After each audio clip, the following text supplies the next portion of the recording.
Hey everybody, welcome and thank you for listening to this episode of Marriage Therapy Radio. I'm Zach Brittle here again with Brian and Kristen. This is our third visit together. I'm just going to let them take it from here. Hey everybody, welcome and thanks for listening to this episode of Marriage Therapy Radio. This is Kristen. Brian here with Kristen and Zach Brittle. I really love talking to Zach. He is such a cool human being and we get into a lot of cool stuff. We end up talking about defensiveness. We end up talking about patterns that don't serve people anymore. And we get a couple truth bombs. And so for now, this is a very cool conversation. Stick around. How's it going? How's this going for you guys?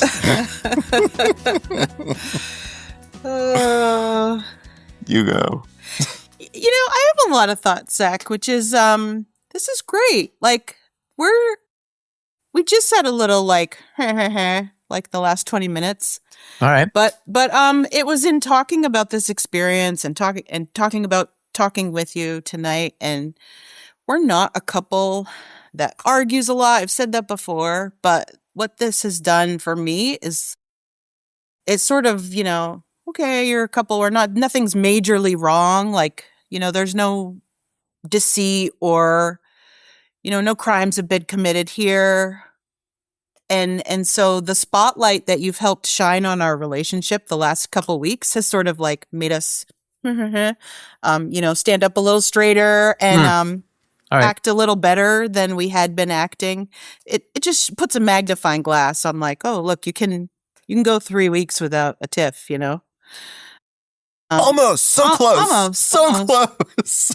We had some different opinions about the topic that Brian had chosen tonight.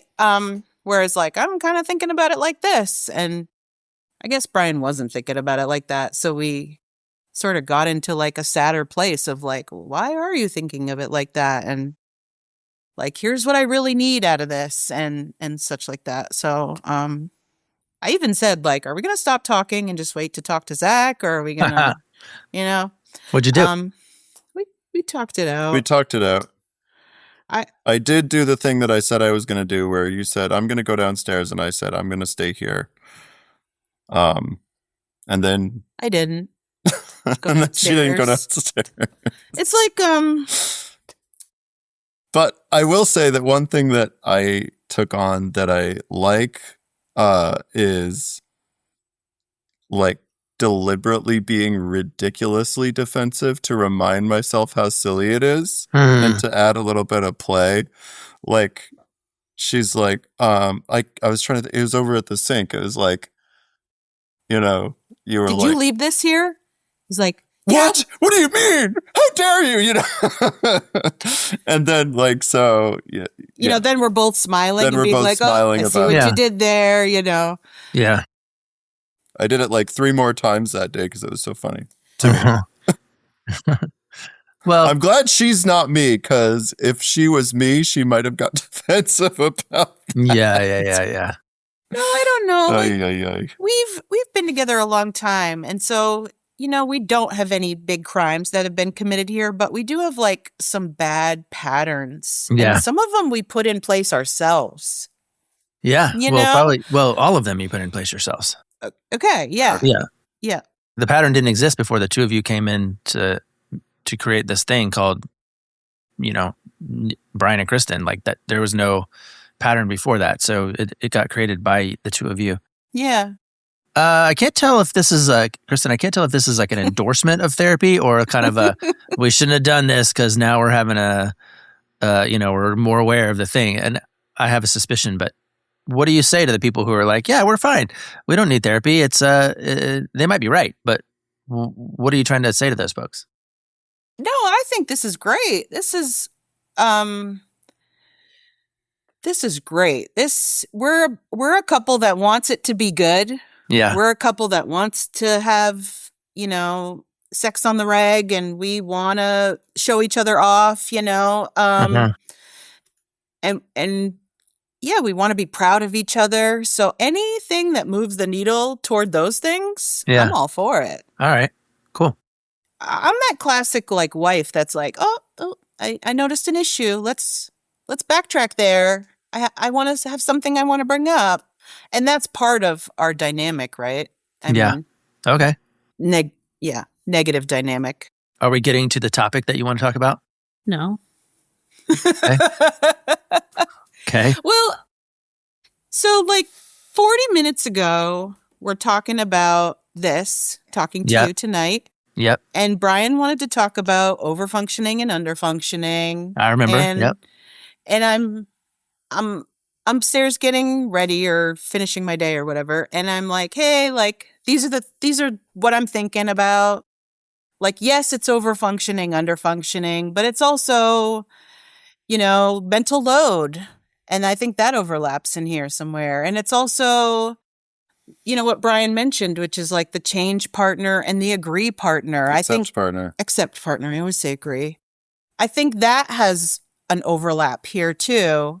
Yeah, it's not so much, I don't want to drag Brian through the mud. I think we've talked about ways that he wants to improve or issues that he's grown through.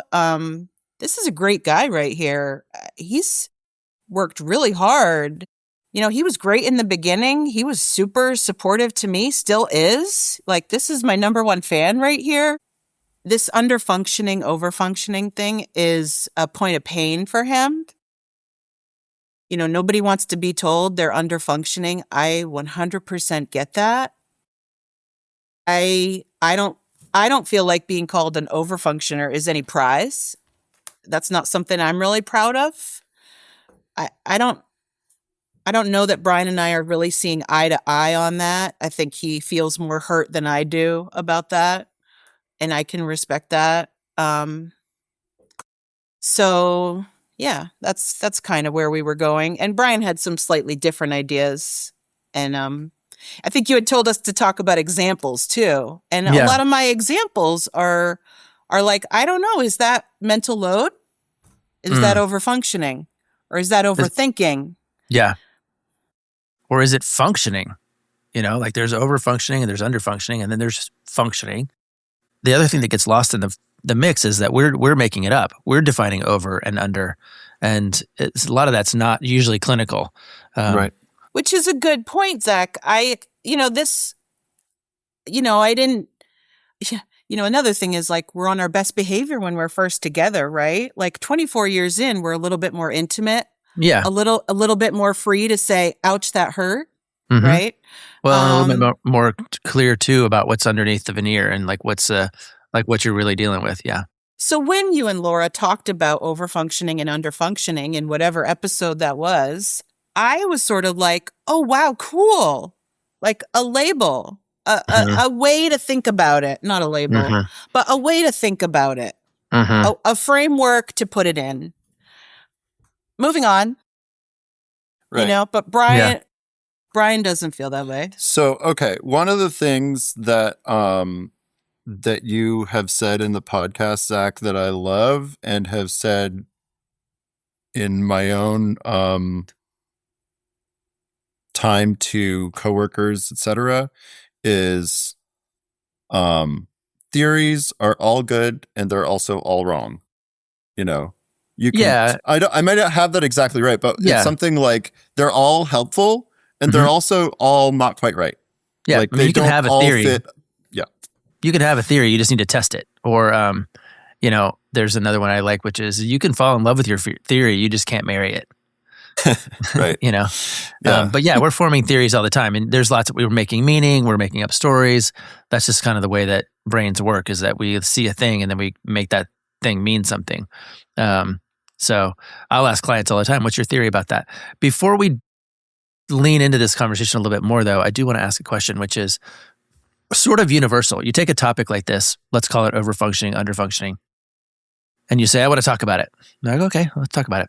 But if we talk about it and for the next half hour, and at the end of that conversation, you're like, yeah, I'm glad we talked about it. That's what I wanted. That was a successful talk about this thing. What happens in the next half hour? What do you get? What is the successful version of a conversation about overfunctioning and underfunctioning, or really anything, which I think is a critical question to be asking before you start, especially if it's going to be tough. Well, I have an answer to that, and is that what I gleaned from your podcast, whatever episode that was, is that like, okay, everybody has that dynamic. And then what? What do you do with it? How do you move on? How do you have a great life? Yeah. So like, okay, maybe this is a dynamic we have, but like, so what? So how do we keep living our life, without like digging our tires deeper and deeper in the mud? How can we just sort of like, oh, that's, I don't know. That I don't know the answer to. Yeah. Brian, it's important to you to talk about it if it's a pain point for you. And then we also talk about it and it goes well. What happens? What do you get? At the end of last session, when you were like, and who knows, maybe we need to pick on Kristen a little bit. And so this this was maybe my way of being like, well, here's something that I feel like is a contributing factor to problem areas. So maybe that's an area that we can pick on Kristen about. Like, of course I don't want to pick on my wife. Like, no. I mean, yeah. But if we talk about it, sounds like part of what you were advocating for is that we have this talk, and if we talk about it, maybe Kristen will dial it down a few notches. Yes. That's the successful version of this conversation, is that there's change, and for you, it's change in her. Mm-hmm. Yep. Yeah, I think he would like me to not mention it ever again. Not mention what? Did I say that? But that's what you would like me to do. I would like us to... Sorry, what is it? The overfunctioner, underfunctioner, like... Never reference it. If that's a thing where, like, the discussion has started and Kristen brings it up, it's like that's the backwards engineering of like, okay, how does this go really badly? That's one of the ways. Is that you're in the middle of a conversation, you're talking about whatever you're talking about, and then Kristen says, well, this is just an example of... This is kind of overfunctioning again. I hate that I'm overfunctioning again. You've asked me to overfunction here. Yeah, that's what I would say. Woo! Yeah. Okay, now I want an example. I came home from work and there wasn't snow removed from my steps or my driveway, and it was a sunny day. So my overfunctioning self, if it were me, my overfunctioning self would be like, oh, it's a sunny day. Like, now's the time to clear the walkway, the steps. That's how it's only the beginning of winter. We're just going to get more snow. Push it back, push it back, push it back. And none of that had been done. So I came home and I'm like, oh man, like I just got home and like, I feel like I'm being asked to overfunction this. Like, I've been working all day. You've been here. And now, but I don't know. Is that just mental load? Is that mental load and overthinking of like, oh, the sun's out. Now's the time. I don't know, man. I mean, you could come home and you could pull up to your driveway and you could see that it's full of snow. And at that point, you have a few options, right? You have 100 options, but one of them is to say, this is inconvenient and snowy. And, oh, well. I mean, that's one option you have. One option you have is to come in the house and go, what the hell is wrong with everybody? And why isn't the snow done? And why? Another option is for you to put your car in park, get out, walk around to the back, pull out your shovel, start shoveling your driveway so you can pull into your driveway. That's an option that you have. You could come in and say, hey, Brian, are you okay? Is everything all right? Because typically you would be a guy who would shovel, under the sentiment of maybe he's broke his foot, or maybe he went out there to shovel because he's a good guy and he broke his foot. Like, there's all kinds of options. And I don't know which ones fall into the realm of over and under functioning. The reality is you came home with an expectation that you would be able to safely pull into your driveway and walk into your front door. And when you got there, that expectation was thwarted. And then the relationship started to happen. Mm-hmm. And it started to happen primarily because of the story you started telling yourself, which might have been in the neighborhood of, lazy bum, didn't do anything, and why isn't he exactly like me? And if he was like me, he would have figured this out already, and I would have shoveled this driveway and the neighbor's driveway because she's dying of cancer, and I don't, and you start with that story, then you walk in the door and we're off and running. You pull in and you go, oh, I hope Brian's okay, and you walk in and say, hey man, everything all right? Yeah. Why? Why? Yeah, all I can tell you is I didn't expect there to be snow in the driveway when I got home. I don't know what to do about that. If that, Brian, causes you to then spin out into your defensive space, that's me. We got another thing to deal with. Yep. Now we're just passing the ball back and forth. Yep. I got a question for you though, Brian. If your wife comes home, pulls into the front of the house and sees that the driveway that she thought was going to be shoveled, and the sidewalk that this is all she created this in her head. Might have been an unreasonable expectation, but if she comes home, she has this expectation, and and that expectation hasn't been met, and then she walks in the door. What do you want her to say? Hi. Okay, so you want her to come in and say hi. Okay, then what? Well, so. Oh man, my defensive brain is just like working overtime right now. Just hang with me for a second. No. What I mean is like, there's this. And what about this? And this wasn't part of that story. And what about this nuance? And the thing you're not really, So all of that is going on right now. Yeah. So I'm trying to like, nope. That's not the question. That's not the question. He didn't ask about any of that. That's fair.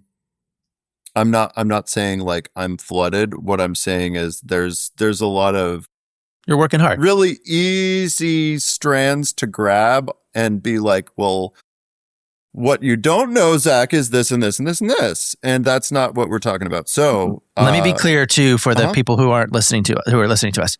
This is actually a question I ask a lot because people are very clear what they don't want. I don't want her to say I'm overfunctioning or you're underfunctioning. They're very clear about that. And also, and again, I don't really care at all about the details of this particular moment. The driveway had an inch of snow or 12 inches. That's not my point. My point is, if the woman you're married to has an expectation, let's even say of you, and that expectation hasn't been met, what do you want her to say? Nothing? Something? What's something? Right. I would like to have her say something along the lines of, hey, what you up to? Or how's it been going this morning? Establish some rapport, some contact. Okay. Yeah. All right.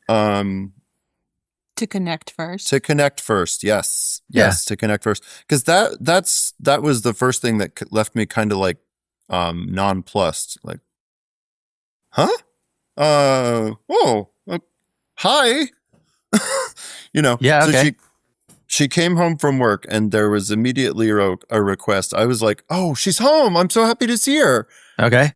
What's going on with the driveway?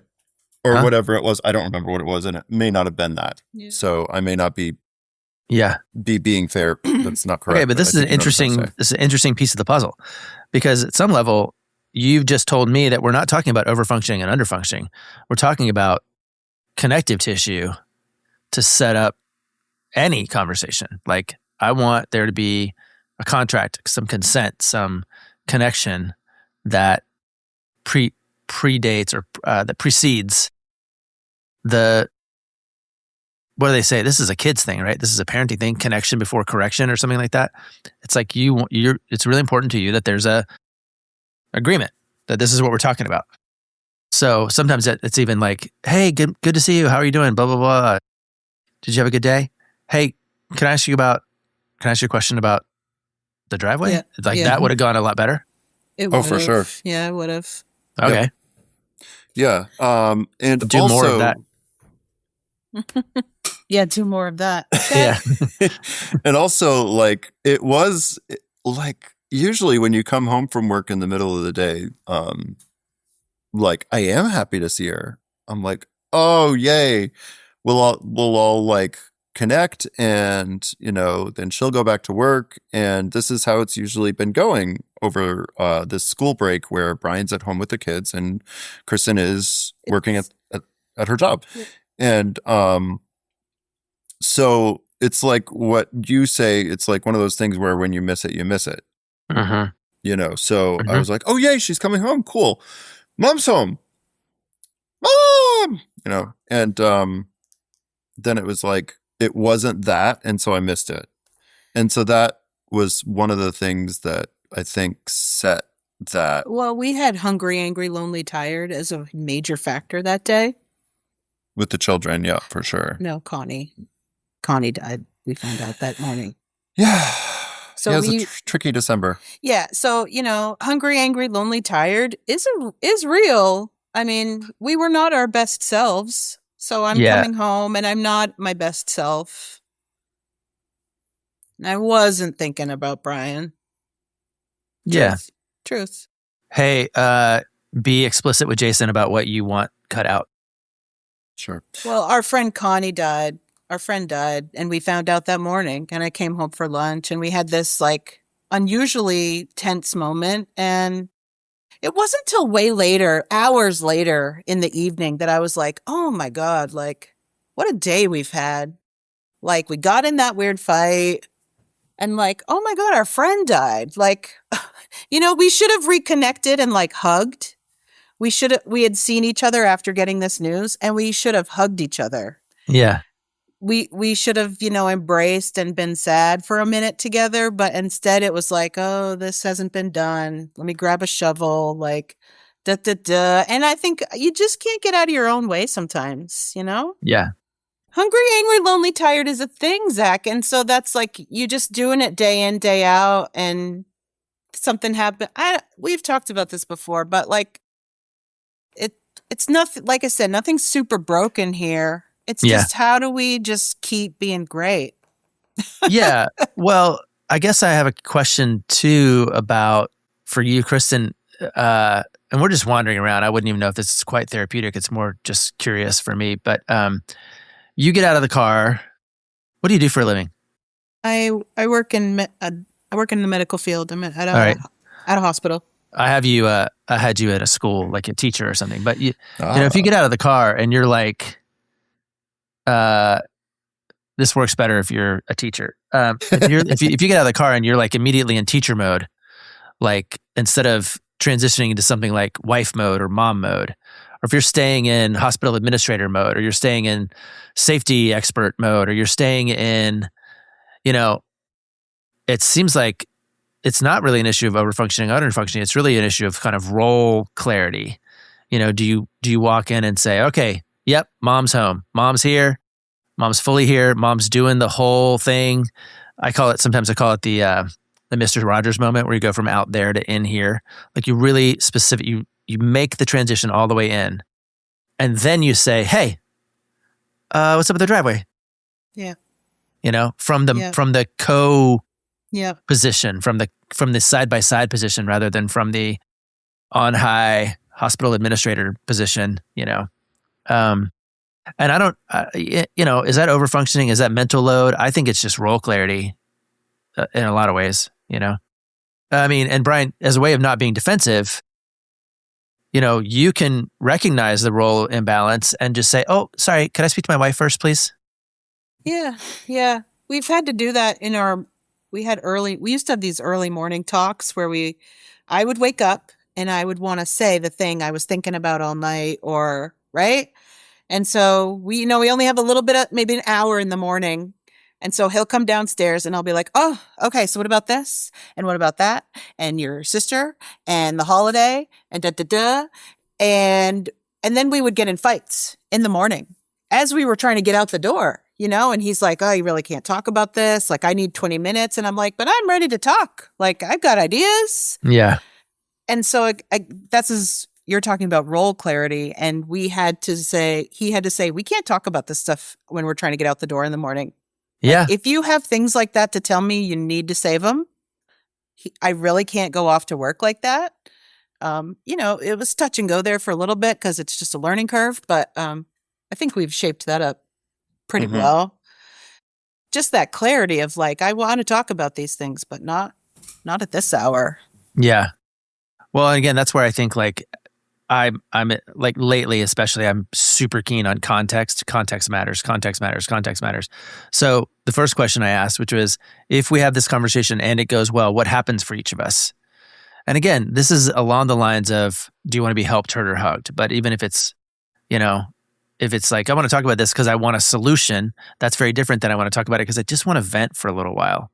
And then the second thing is, I always say that you got to know who's talking to who. If I'm Brian, the husband, and I'm talking to Kristen, the hospital administrator, maybe that doesn't work, or if I'm Kristen, the wife, and I'm talking to Brian, the shy little boy who, doesn't know how to shovel because his dad never taught him or something, like that's not going to go well. It's going to compound the injury. And so, a lot of it is figuring out how to align whatever we're talking about, and then also show up in the skin that is going to best represent our desire to stay connected. Yeah, I mean, is it really foolish to be like, oh, okay, we just don't use those terms anymore. We just don't talk about that. Well, what we know is that they're not helpful. Mm-hmm. Right. So you could use them, but we know they're not serving any real purpose right now, except for Brian anyway, to flag something. But I also, part of why you could retire it is I don't really think it's the issue. I don't think over and under functioning is the issue. I think showing up is the issue, but who's showing up? Because there are times when with the thing that we're labeling over functioning is actually a really important blessing for the family, and the thing that Brian's doing that we're calling under functioning is actually part of what stabilizes and organizes and provides, consistency to the family. Like, we have to recognize that there's usually an upside to everything that we want to label with a downside. But right now, it doesn't sound like those words are actually all that helpful. True. Now, I think you saying something that's really important to you, hey, I just need you to know, when I got home and the driveway was covered in snow, I was kind of bummed. And I tried real hard to make room for the many reasons that you didn't do it, but I sometimes my brain can't figure that out. So could you help me out? Like that's legit, because, that would be a non-starter in my house, just because my wife has bad hips and knees and ankles and toes, and we all do. So driveway's got to be clear. Never snows here, so we got that going for us. But it's a reasonable expectation. This is why I was back to that question. If there's a request, or if there's an issue, if there's a concern, what am I supposed to say? And I know plenty of guys, by the way, and I know women too, but mostly it's men who would be happy if the answer was, oh, she should figure it out herself. She should say nothing. Like, that's not going to work because you're together. Not for long anyway. Yeah. Yeah, which is, I'm talking to Brian now, but this is kind of what I was thinking. This is kind of what I was thinking about, like context. Thank you for providing context that matters. Yeah. There's more nuance to this. It's not just like this is you and this is me. Of course. I hear Zach saying, like, what's the setting? What's the role? Mm-hmm. Like, what's, how's the setup going? Yeah. I've done a lot of, I've done a lot of thinking about my own work that I've got to do. And I was also like coming to, okay, why do those roles or those terms bum me out so much? And, why do they? Oh, I know. Okay. It's, it's family of origin stuff. It's like my mother's complaints with all three of her husbands was, you never do this, you never do that, you never do the other. Might explain why she had 3 husbands. Mm-hmm. Mm-hmm. I love you, Mom. I love you. Yeah. Wait, we can take that part out. I don't want to denigrate your mom. No. Anyway, it's family of origin stuff. Whereas, like, as I'm trying to course correct away from the do nothing and the, like, I don't care, like let her figure it out guy. Here he is, like actively trying to not be that. I'm working, and somehow I missed the mark. What? How did I miss the mark again? Like, that's what I was saying. It feels like a puzzle that no matter, like, I keep trying to figure out ways to solve it. And just when I think I've got it, it's like, how does this piece not go there? That's interesting. Like, and that's the frustrating part of it for me is like, I keep trying it and I'm not like just trying the same thing. Like I'm getting feedback and I'm like, okay, got that, incorporate it, look around for things that need to be done, make yourself useful. I can hear that and be open to that. And yes, I can do more of that. Okay. I can do that. What? Again? So that's where that's coming from, where it's just like, I'm not doing nothing. And, the state of not doing nothing, and then being told you're still under functioning. Or I still perceive this dynamic as one where you are the under functioner, if I'm circumlocuting that correctly or whatever. But that's I wonder, Kristen, though, that's the point of pain. What are you trying to communicate? Are you trying to communicate something binary, like one of us overfunctions and one of us underfunctions, or are you trying to ask for something? Because I guess I'm more and more on the train of, no, the labels aren't helpful.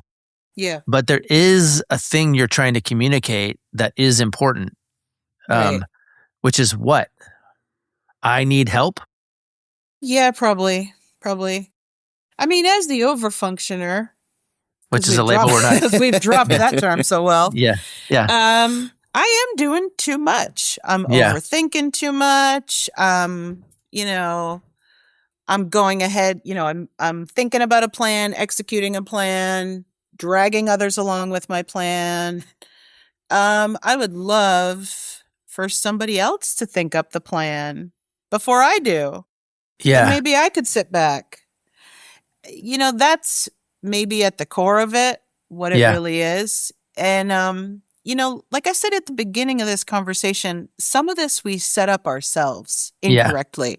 Yeah. And so, parenting or job changes come into play. And then all of a sudden you're like, oh, we didn't really set that up so well. We need to like redistribute what's what and undo what we did. Yeah. I think I did too much in the beginning of our relationship, and we agreed to it. We were like, oh, Kristen, how about you XYZ? And we were both like, yeah, Kristen will XYZ. And years later, it's like, oh, we really did a disservice to both of us. So now it's sort of untangling those little bits, and some of it comes out wrong when I could just ask for help. Yeah. Yeah. One more thing that I'm aware of, Brian, as we kind of talk about this, is you've been clear about some things that push your buttons that are problematic for you. And I said a little bit before, we know what we don't want. We know what you want less of. Are you able to say to Kristen right now what you want more of? I want more connection and more appreciation.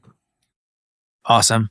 Because I'm not clear what that means. What counts as connection and appreciation? Just the rituals of the day. Hey, morning. Okay. Hug, kiss. Like keeping up with that. And appreciation. Hey, thanks for starting that load of laundry. I really appreciate that. You can handle please shovel the driveway yesterday from someone that appreciates you and is connected to you, and that has that you guys have the same sort of core value set in hand, and you appreciate each other as co-laborers and collaborators. Correct. Okay. What do you think about that deal, Kristen? I'm all for that deal. That's a good deal. That's a good deal.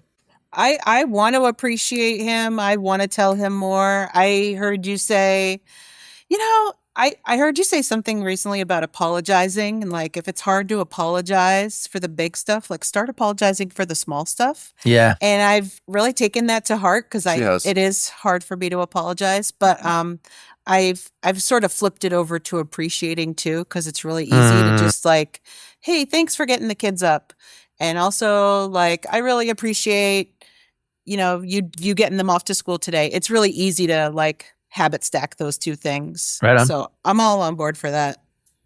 Well, I really appreciate you guys hanging out with me here on Marriage Therapy Radio and letting me wander around in your relationship. I'm grateful, honestly, that you're longtime fans, that you listen, and it's clear that you listen and you remember things I say. That like touches my heart, makes me feel like, oh, what we're doing here is really cool. I wonder if you have any reflections on like takeaways that you may let follow you around for the next little span of time, and then and then I'll thank you for the time and attention that you're putting into making your relationship better today than it was yesterday.